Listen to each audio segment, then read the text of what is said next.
Elementary Secondary Education Niswa, Regional Director Schools Niswa Muzaffarabad, Deputy Director Elementary Secondary Education Mohtarama Nazish Akbar, Qabil Qadar Sarbaran Adara-Jat, Musatid Khwateen, Musatid Ihtaram, Kashmir policy research institute اور press سے تعلق رکھنے والے افراد، میں سب سے پہلے D P آئی صاحبہ آپ کا secretary education elementary and secondary education کا شکریہ ادا کرتا ہوں کہ انہوں نے یہ اپرچونیٹی ہمیں پرووائڈ کی کہ ہم یہاں آج اس G20 کے حوالے سے سیمینار کا انعقاد کر رہے ہیں۔ جناب وزیر اعظم کی ہدایت تھی کہ ہم تعلیمی ادارہ جات میں G20 کے حوالے سے نہ صرف اویئرنیس کریٹ کریں بلکہ فوکس ہمارا ٹیچنگ فیکلٹی ہو تاکہ وہ ہماری آنے والی جنریشن کو اس کشمیر کے قضیہ کے مختلف پہلوؤں کے حوالے سے بھی گائیڈ کر سکیں، اور آج کا دور چونکہ سوشل میڈیا کا دور ہے اور سوشل میڈیا میں بھی کشمیر کے کیس کو ہائی لائٹ کر سکیں۔ G20 کے اجلاس کے حوالے سے جو کشمیریوں کا کنسرن ہے، اور جب ہم ریاست جموں و کشمیر کی بات کرتے ہیں یا قضیہ کشمیر کی بات کرتے ہیں تو آزاد کشمیر کے لوگ، ہم لوگ اس قضیے کی اسی طرح حصہ دار ہیں جس طرح مقبوضہ جموں و کشمیر کے لوگ ہیں۔ آزاد کشمیر میں ہم لوگ جس بھی آئیڈیالوجی سے تعلق رکھتے ہوں، ہماری نظریاتی سوچ اور فکر چاہے جتنی بھی مختلف ہو، لیکن ہم سب یہ کلیم کرتے ہیں کہ ہم سارے کشمیری ہیں، اور جب ہمارا کلیم کشمیری ہونے کا ہے تو ہمیں سیز فائر لائن کے دوسری طرف جو کشمیریوں پر ظلم و ستم ڈائے جا رہے ہیں، جو وہاں پہ گراس ہیومن رائٹ وائلیشنز ہو رہی ہیں، ان کو اجاگر کرنا نہ صرف ہمارا دینی فرض ہے، اخلاقی فرض ہے، بلکہ بینگ کشمیری بھی ہمارا فرض ہے کہ ہم اس ظلم و ستم کو دنیا کے سامنے اجاگر کریں۔ وہ لوگ مقبوضہ جموں و کشمیر میں 9 لاکھ قابض فوج کی موجودگی کے باوجود وہاں پر آزادی کے لیے باہر نکلتے ہیں، آزادی کی جدوجہد کرتے ہیں، قید و بند کی صحبتیں برداشت کرتے ہیں، اپنی جانیں تک قربان کرتے ہیں، لیکن ہم آزاد کشمیر میں آزاد ماحول ہونے کے باوجود ہمارے اوپر کوئی قید نہیں ہے کہ ہم کشمیر کی حالات کی پر دنیا کی توجہ مبذول کروائیں۔ اس کے باوجود ہم خاموش رہتے ہیں۔ اس خاموشی کو ہم نے توڑنا اور ختم کرنا ہے، اور دنیا کو کشمیر کے اس قضیے کے جو حقائق ہیں اس تک ہم نے وہ دنیا تک پہنچانے ہیں۔ آج کی جو دنیا ہے وہ 90s کی دنیا نہیں رہی، آج کی دنیا بدل چکی ہے۔ سلوگننگ کا دور ختم ہو چکا ہے، زندہ باد مرد آباد اور تقریر تک لوگ اس پہ بلیو نہیں کرتے۔ آج دنیا فیکٹس اینڈ فگر پر اور ریسرچ بیسڈ آرٹیکلز پر آپ کی کوئی بھی ٹویٹ، آپ کا سوشل میڈیا، آپ کا کوئی آرٹیکل، ایون آپ کی ای میل اس وقت تک افیکٹو نہیں ہو سکتی جب تک وہ کریڈیبل ریفرنسز کے ساتھ نہ ہو۔ جب وہ کریڈیبل ریفرنسز کے ساتھ ہوگی تو اس کو نہ صرف دنیا اس کو ایڈمٹ کرے گی بلکہ اس پر توجہ بھی دے گی۔ آپ سب نے سنا ہوگا کہ United nation human rights commissioner نے 2018 اور 2019 میں کشمیر کی سچویشن کے حوالے سے پہلی دفعہ انسانی حقوق کی خلاف ورزیوں کے حوالے سے 2 رپورٹس شائع کی، اور وہ جو رپورٹس تھیں اگر آپ ان رپورٹس کو پڑھیں تو ان رپورٹس میں جو ریفرنسز تھے، جو بنیادی کردار تھا ان رپورٹس کو پبلش کروانے میں، اس میں Jammu Kashmir coalition for civil societies کا تھا، اور Jammu Kashmir coalition for civil society occupied Jammu and Kashmir میں کام کرنے والی ایک سول سوسائٹی آرگنائزیشن ہے۔ اس سول سوسائٹی آرگنائزیشن نے حقائق جمع کیے، فیکٹس جمع کیے، اور اس حد تک جمع کیے کہ جہاں بھی کوئی شہید ہوا تو نہ صرف انہوں نے اس شہید ہونے والے کے بارے میں بتایا کہ کون تھا، کہاں سے تعلق رکھتا تھا، ایج کیا تھی، انسیڈنٹ کیا ہوا، بلکہ جو لوگ جو یونٹ آرمی کی انڈین جو قابض فوج ہے اس کی جو یونٹ انوالو تھی، جو آفیسرز انوالو تھے، ان کے نام تک لکھے، اور پھر وہ رپورٹ بیس بنی کشمیر کے حوالہ سے یونائٹڈ نے ان کی جو رپورٹس ہیں وہ بیس بنی United nation human rights commissioner کی رپورٹس کی۔ آپ چونکہ سارے لوگ تعلیم سے وابستہ ہیں، علم دینے سے وابستہ ہیں، اگر آپ کے پاس یہ ساری انفارمیشن ہوگی اور وہ انفارمیشن آپ اپنے اسٹوڈنٹس کے ساتھ شیئر کریں گے، اور بہت سارے آپ میں سے لوگ سوشل میڈیا یوز کرتے ہیں، اور سوشل میڈیا ایک ایسا ٹول ہے جس کے ذریعے ہم بجائے پولیٹیکل آزاد کشمیر میں جو یا پاکستان کے پولیٹیکل حالات ہیں زندہ باد مرد آباد کہنے کے بجائے، اگر ہم کچھ وقت اس میں کچھ لمحے کچھ گھنٹے مہینے میں ہم اس کے لیے نکال دیں اور اس میں کشمیر میں جو ہیومن رائٹ وائلیشن ہے ان کو ہم پروجیکٹ کریں، تو ایسا نہیں ہوتا کہ ساری دنیا جو ہے وہ ضرور ہم گلا کرتے ہیں عالمی برادری سے کہ کشمیر کے کیس کو عالمی برادری حل نہیں کر سکی، لیکن عالمی برادری کے دو حصے ہیں، ایک حصہ دنیا کی حکومتیں ہیں یا دنیا کے ادارے ہیں، جیسے یونائٹڈ نیشن کا ادارہ ہے، یورپی یونین کا ادارہ ہے، یا دنیا کی حکومتیں ہیں۔ حکومتیں اپنے جو پالیسیز ہیں وہ اپنے ملک کے انٹرسٹ کی بنیاد پہ ٹریڈ کو بیس، آج کل کے دور میں ٹریڈ کو بیس بنا کے کھلاتی ہے، لیکن اسی عالمی برادری کا ایک سیکنڈ حصہ ہے جو ہیومن رائٹس آرگنائزیشن ہے، جو وہاں پہ رہنے والے لوگ ہیں۔ اور اگر آپ کشمیر پہ کام کو دیکھیں تو ایمنسٹی انٹرنیشنل نے، ہیومن رائٹس واچ نے، اور دنیا کے اندر جو کشمیر کے جو ہیومن رائٹس پہ بات کرنے والے ہیں انہوں نے اس کشمیر کے قضیے کو پوری دنیا میں اجاگر کیا اور رپورٹس بھی پبلش کی اور دنیا کی توجہ بھی مبذول کروائی۔ جہاں ایک طرف ہمیں ایک سوسائٹی کے سیگمنٹ سے، انٹرنیشنل کمیونٹی کے ایک سیگمنٹ سے گلا ہے، وہاں دوسرا سیگمنٹ جو ہے اس نے کشمیر کے کیس کو پروجیکٹ بھی کیا۔ اور ابھی آپ کا جو 15 یہ جو G20 کی کانفرنس منعقد ہو رہی ہے، G20 کانفرنس کے حوالے سے جب پاکستان نے اور اسپیشلی کشمیری ڈائسپورا نے جب اس پر دنیا کی توجہ اور ہیومن رائٹ آرگنائزیشن نے توجہ مبذول کروائی، تو اس وقت جو اقوام متحدہ کا ایک ریپورٹر آن مائنارٹیز اس نے 15 مئی کو ایک پریس ریلیز جاری کی، اور وہ پریس ریلیز اس میں اس نے یہ کہا کہ جو ہندوستان ہے وہ مقبوضہ جموں و کشمیر میں G20 کانفرنس کا انعقاد اس لیے کر رہا ہے تاکہ دنیا کو یہ بتا سکے کہ مقبوضہ جموں و کشمیر میں امن ہے، اور مقبوضہ جموں و کشمیر کے لوگوں نے جو ہندوستان کے ساتھ جو مرجر تھا 5 اگست 2019 کو جو ہندوستان نے اس آرٹیکل 370 اور 35A میں امینڈمنٹ کر کے وہ مرجر کیا تھا، اس کو قبول کر لیا ہے۔ لیکن اور اسی رپورٹ میں یہ بھی کہا گیا کہ مقبوضہ جموں و کشمیر میں ہندوستان جو ہے وہ ہندو کی ایک بڑی تعداد کو ہندوستان سے لا کر آباد کر رہا ہے تاکہ جو مسلم میجارٹی آکوپائڈ جموں کشمیر میں تھی اس کو مینارٹی میں تبدیل کیا جائے۔ اور اس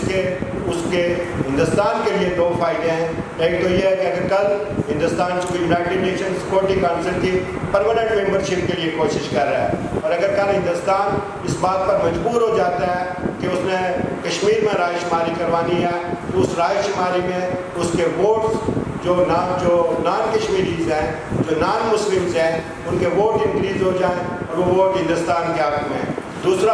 اس کا جو آبجیکٹیو ہے وہ یہ ہے کہ کشمیر کے اندر جو تحریک چلتی ہے اور وہ تحریک اس اسپیسیفک ایریاز میں ہے، جیسے سب سے زیادہ جو کشمیر میں جو اپرائزنگ کے دوران قربانیاں ہوئی وہ ڈاؤن ٹاؤن سری نگر میں ہوئی۔ ڈاؤن ٹاؤن سری نگر میں ان لوگوں کو جو ہندوستان میں اگر آپ کو ڈومیسائل لا جو ہے ہندوستان کا جو اس نے ابھی کشمیر میں نیو انٹروڈیوس کروایا اس کو پڑھیں تو اس میں لکھا گیا ہے کہ جس آدمی نے کشمیر میں 10 سال سرو کیا ہو، اور ہندوستان کی آرمی کے لوگوں نے، ہندوستان کی ایجنسیز کے لوگوں نے سب سے زیادہ کشمیر میں کام کیا ہے، تو یہ جو ڈومیسائل ہے اس کے سب سے زیادہ جو بینیفیشری ہیں وہ ہندوستان کی آرمی کے ریٹائرڈ لوگ، حاضر سروس لوگ اور ان کی اولادیں ہیں۔ تو وہ کاؤنٹر کرنا چاہتے ہیں یہ جو پروٹیسٹ اگر وہاں پہ کوئی کرتا ہے تو اس کو وہیں پہ RSS کے لوگ، ہندوستان کی آرمی کے ٹرین لوگ وہیں پہ اس کو جو ہے وہ اسی اسٹریٹ میں اسی ایریا میں کاؤنٹر کریں تاکہ ہندوستان کو فورس جو وہ یوز کر رہا ہے اس فورس کے بجائے سویلین فورس اس کے لیے کام کرے. جیسے اس نے کچھ عرصہ پہلے ولیج ڈیفینس کمیٹیز بنائی تھی, جو ولیج ڈیفینس کمیٹیز جن کا کام یہی تھا کہ وہ تحریک آزادی کشمیر کو, رائٹ ٹو ڈٹرمینیشن کے موومنٹ کو وہ کچل رہے تھے. جب ہم G20 کے حوالے سے, ہندوستان کا رائٹ ہے وہ G20 کی کانفرنس ہندوستان کے اندر کرے, لیکن کشمیر ہندوستان کا پارٹ نہیں ہے. نہ کشمیر کو سوائے ہندوستان کے دنیا کا کوئی ملک کشمیر کو ہندوستان کا حصہ نہیں قرار دیتا. اور جب ہم یہ کہتے ہیں کہ کشمیر ایک متنازع علاقہ ہے, یہ جو متنازع علاقہ کہنے کی جو بنیاد ہے وہ یونائٹڈ نیشن کی ریزولیشنز ہے. اور جیسے ابھی آپ ذکر کیا, آپ مجھ سے پہلے نازش نے بھی ذکر کیا کہ کشمیر کے حوالے سے یونائٹڈ نیشن کی ریزولیشن ہے, تو ان ریزولیشنز میں 2 ریزولیشن جو 13 اگست 1948 کی ہے اور 5 جنوری 1949 کی ہے, وہ 2 ریزولیشن اس لیے امپارٹنٹ ہیں کہ اس کی اگر آپ ٹیکسٹ پڑھیں, ان کا کنٹینٹ اگر آپ پڑھیں, اس کا جو آپریٹنگ پیراگراف ہے وہ یہ کہتا ہے کہ دونوں ملک پاکستان اور ہندوستان دونوں ایگری ہیں کہ کشمیر کے مستقبل کا فیصلہ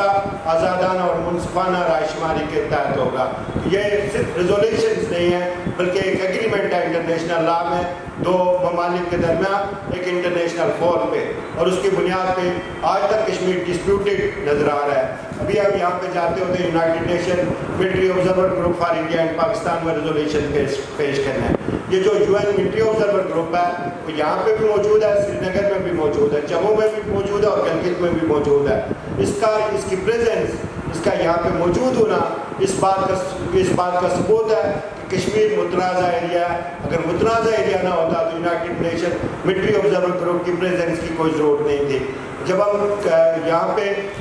جو ہمارے درمیان یہ خونی لکیر ہے, جب ہم اس کا ذکر کرتے ہیں تو اس کو یا تو سیز فائر لائن کہتے ہیں یا کنٹرول لائن کہتے ہیں, جبکہ پاکستان کی جو سرحد ہندوستان کے ساتھ ملتی ہے اس کو ہم انٹرنیشنل بارڈر کرتے ہیں. یہ کنٹرول لائن اور سیز فائر لائن کا لفظ یہ بتاتا ہے کہ کشمیر جو ہے یہ لائن پرماننٹ لائن نہیں ہے, یہ بارڈر نہیں ہے بٹوین انڈیا اینڈ پاکستان, یہ ڈیوائڈ کرتی ہے یہ لائن کشمیر کے 2 حصوں کو. تو یہ وہ بنیادی فیکٹ ہے جن کی بنیاد پہ ہم کشمیر کو متنازع ایریا سمجھتے ہیں. ہمارا جو کشمیریوں کا کلیم ہے وہ یہ ہے کہ جو G20 کے ممالک ہیں, اور G20 کے ممالک میں G20 کے ممبرز میں یورپی یونین بھی ایک ممبر ہے. وہ یورپی یونین جو دنیا میں یہ کہتی ہے کہ انسانی حقوق کا تحفظ کیا جائے, ٹریڈ کو لنک کیا جائے ہیومن رائٹس کے ساتھ. وہ یورپی یونین جو دنیا سے یہ مطالبہ کرتی ہے انکلوڈنگ پاکستان کہ آپ ڈیتھ پینلٹی ختم کریں. وہ یورپی یونین جو خود کو اور اس کے ساتھ جو ممبر ممالک ہیں جو اسپیشلی فرام یورپ وہ کلیم یہ کرتے ہیں کہ وہ ہیومن رائٹس کے ڈیفینڈر ہیں دنیا میں, اور وہ اس کانفرنس G20 کے اس ایک سیشن کو اٹینڈ کرنے اس ایریا میں جا رہے ہیں جہاں کے بارے میں خود یورپی یونین کی رپورٹ ہے. یورپین پارلیمنٹ کے اندر اس پہ بحث ہو چکی ہے, اور مختلف جو انٹرنیشنل آرگنائزیشنز ہیں وہ یہ کہہ چکی ہیں جو بیسڈ آن یورپ ہیں, وہ یہ کہہ چکی ہیں کہ وہاں پہ نہ صرف گراس ہیومن رائٹ وائلیشن ہے بلکہ وار کرائمز ہو رہے ہیں, کرائمز اگینسٹ ہیومینٹی ہو رہے ہیں. اور جب یہ ساری چیزیں موجود ہیں تو اس ایریا میں ان جو انسانی حقوق کے دعوے دار ہیں ان کو اس کانفرنس میں شریک نہیں ہونا چاہیے. اور ایک بات جس کا ذکر کرنا یہاں پہ میں ضروری سمجھتا ہوں کہ اگر کوئی بھی کانفرنس وہ چاہے ملٹی لیٹرل کانفرنس ہوتی ہے, انٹرنیشنل کانفرنس ہوتی ہے, وہ اگر کسی بھی ڈسپیوٹیڈ ایریا میں ہوتی ہے تو ڈسپیوٹ کی نیچر کو بدل نہیں سکتی. اگر ہندوستان یہ کانفرنس کروانے میں, یہ سیمینار کروانے میں کامیاب بھی ہو جاتا ہے, اس کامیابی کا مطلب یہ نہیں ہے کہ کشمیر اس کا حصہ ہے. کشمیر کی ڈسپیوٹیڈ جو نیچر ہے, کشمیر کا جو کشمیر کو جب ہم متنازع ایریا کہتے ہیں, یہ اسی صورت میں تنازع ختم ہو سکتا ہے جب اقوام متحدہ کے نگرانی میں آزادانہ, منصفانہ اور غیر جانبدارانہ استصواب رائے ہوگا. تو یہ وہ بنیادی نکات ہیں. اور جو انسانی حقوق کے حوالے سے جب ہم بات کرتے ہیں, ہندوستان کے آکوپیشن کے حوالے سے بات کرتے ہیں, ہندوستان کا کشمیر کے اندر جو قبضہ ہے, جب ہم مقبوضہ جموں و کشمیر کہتے ہیں اس کا مطلب ہے کہ ہندوستان نے غیر قانونی طور پہ کشمیر پر قبضہ کیا اور اس کو ٹیسٹیفائی کیا یونائٹڈ نیشن ریزولیشنز میں. چونکہ یونائٹڈ نیشن میں جو کلیم تھا ہندوستان کا، جو وہ 48 میں یونائٹڈ نیشن میں گیا، وہ یہ کلیم تھا کہ کشمیر جو ہے وہ اس کا انٹیگرل پارٹ ہے، جو اسیشن انسٹرومنٹ آف اسیشن سائن ہوا اس کے تحت. اگر وہ کلیم ریجیکٹ کیا گیا یونائٹڈ نیشن کی طرف سے، یہ متنازع مقبوضہ علاقہ ہے جس میں G20 کی کانفرنس منعقد ہونے جا رہی ہے. ان سارے نکات کو جو کشمیر کے لیگل اسپیکٹ پہ ہیں، جو کشمیر کے پولیٹیکل اسپیکٹ پہ ہیں، جو کشمیر کے ہیومن رائٹ اسپیکٹ پہ ہیں، ان سارے نکات کو اجاگر کرنا ہم سب کی ذمہ داری ہے، ہم سب کی مشترکہ ذمہ داری ہے. ہم سب نے اپنے اپنے حصے کا کردار ادا کرنا ہے. تعلیمی ادارہ جات میں ہم نے بچیوں کو یہ بات باور کروانی ہے کہ ہم آزاد کشمیر کے لوگ ایک اسٹیٹ کی صورت میں اس وقت تک آزاد یا پاکستان کا حصہ نہیں بن سکتے جب تک پوری ریاست جموں و کشمیر کا فیصلہ نہیں ہوتا. ہماری شناخت لنکڈ ہے آکوپائڈ جموں کشمیر سے. ہماری جو آئیڈینٹیٹی ہے بینگ کشمیری جو آئیڈینٹیٹی ہے وہ ہماری مقبوضہ جموں و کشمیر کے ساتھ منسلک ہے، اور ریاست جموں و کشمیر پوری کا جب تک فیصلہ نہیں ہوتا اس وقت تک ہماری شناخت کوئی بھی ہماری شناخت نہیں ہے. تو یہ بات ہم نے اپنے اسٹوڈنٹس کو باور کروانی ہے. اس ٹول کو جو اسٹوڈنٹ کے پاس جو ہتھیار ہے، آپ میں سے اکثر ابھی چونکہ جو فریش اپائنٹمنٹس ہوئی ہیں تھرو پبلک سروس کمیشن ہو رہی ہیں، NTS ہو رہی ہیں، اس میں پوسٹ گریجویٹ، MPhil، PhD اس طرح کے لوگ ایجوکیشن میں آ رہے ہیں. مختلف اچھے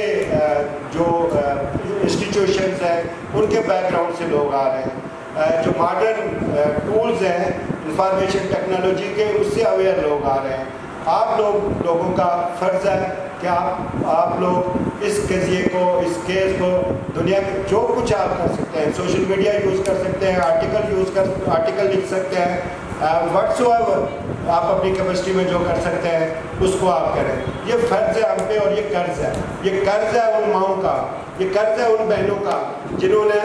مقبوضہ جموں و کشمیر میں اپنی عصمت تک کی قربانی دی. یہ قرض ہے ان ماؤں بہنوں کا جو 22,000 بیوہ ہوئی مقبوضہ جموں و کشمیر میں،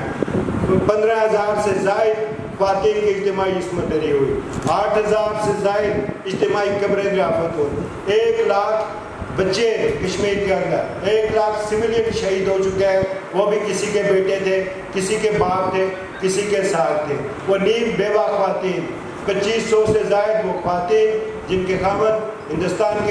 کی افواج نے اٹھا لی ہے اور ان کو علم نہیں کہ وہ زندہ ہیں، یہ شہید کر دیے گئے ہیں. وہ عرصہ دراز سے نیم بیوگی کی زندگی گزار رہے ہیں. یہ قرض ہے ان نیم بیوہ خواتین کا ہم پر کہ ہم ان کے لیے آواز بلند کریں. وہ خواتین جن کے بچے گم ہو چکے ہیں، وہ خواتین جن کے بچے اپاج کر دیے گئے، جن کی آنکھوں کی بصارت لے لی گئی. ہندوستان کی قابض افواج نے چھوٹے معصوم بچوں کی آنکھوں پر پلٹ فائر کیے. یہ ہم آزاد فضاؤں میں رہتے ہیں. ہماری آزادی کی قدر، ہماری آزاد کشمیر حکومت بننے کا مقصد، یہاں ایک پورے اسٹیٹ کا سسٹم بننے کا مقصد، یہاں پہ یہ نہیں تھا کہ یہ اسٹیٹ 24 اکتوبر کو اس لیے بنائی گئی تھی کہ ہم 5,000 محکمے بنا لیں. یہ اس لیے بنائی گئی تھی ہم اتنے بڑے گورننس کے سیٹ اپ بنا لیں. اس کا بیسک آبجیکٹیو یہ تھا، اسٹیٹ کے بنانے کا بیسک مقصد یہ تھا کہ یہ اسٹیٹ جو ہے وہ یہاں سے تحریک آزادی کشمیر کا حقیقی بیس کیمپ ہوگا، اور جو مقبوضہ جموں کشمیر کے جو ریمیننگ پارٹس ہیں ان کو آزاد کروانے کے لیے یہ اپنا کردار ادا کرے گی. میں نے آپ کا کافی وقت لیا. میری آپ سے گزارش ہے، ابھی یہ جو ہمارے جو نئے سلیکٹڈ DO صاحبان ہیں یہ بھی تشریف لائے ہیں، ینگ آفیسرز ہیں، مستقبل کی ہماری ایک ینگ ٹیم ہے. ان لوگوں نے بھی اس ڈپارٹمنٹ میں کنٹریبیوٹ کرنا ہے. آپ سب لوگوں سے یہی گزارش ہوگی، یہی ریکویسٹ ہوگی کہ آپ اس کشمیر کے قضیے کو جو ٹول آپ یوز کر سکتے ہیں اس کے ذریعے گھروں میں ڈسکس کریں. لا تعلق اب نہ ہو. اگر ہم لا تعلق ہو گئے تو کشمیر کا یہ کیس ختم ہو جائے گا. اپنے بچوں سے، اپنے بھائیوں سے، اپنے دوستوں سے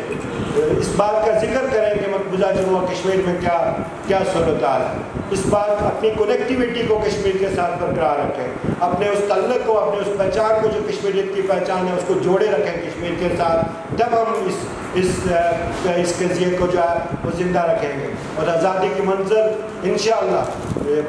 آزادی کی تحریکوں میں اپ اینڈ ڈاؤنز آتے ہیں، لیکن آپ میں سے بہت سارے لوگ اس بات سے واقف ہیں کہ USSR کا تصور کوئی نہیں کر سکتا تھا کہ وہ بریک ہوگا.